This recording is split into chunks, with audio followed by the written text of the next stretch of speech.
Hello and welcome to today's tutorial, Common Functions. Functions are an efficient way of performing and automating calculations. There are numerous ways of creating functions. We shall look at some examples.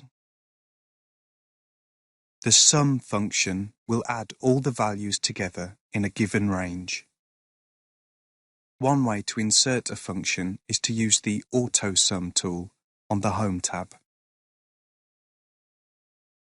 Use the small arrow to select the appropriate function from the drop-down list. Once the function has been inserted, use the cursor to select the range. Notice that the function will appear in the formula bar at the top of the spreadsheet. Finally, press the Enter key on the keyboard to submit the entry and calculate the function. The AutoSum tool is also available under the Formulas tab. The average function will sum the range and then divide it by the number of values. This time I will insert the average function instead of the sum function.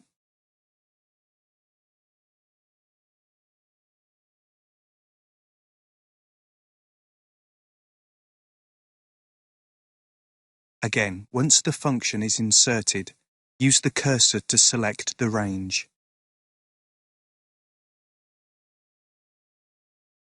Press the Enter key to complete the function. The minimum function will return the smallest value in a range of data.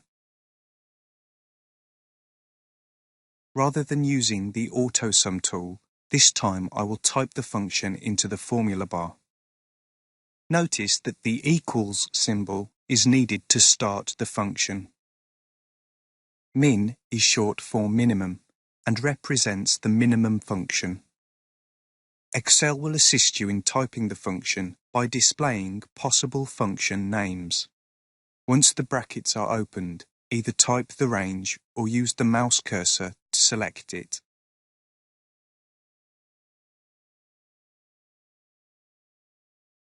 Don't forget to close the brackets before pressing the Enter key.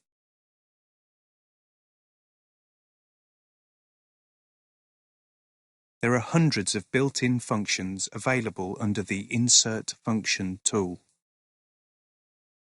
To help organize these functions, Excel has divided them into many categories. Use the drop-down box to select a different category.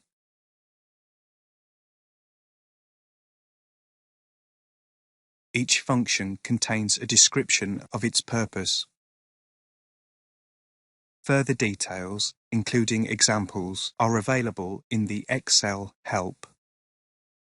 There are also many web pages available containing information and examples about functions.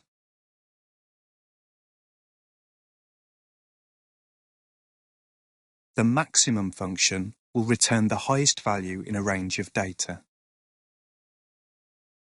Watch how I insert a maximum function into the spreadsheet.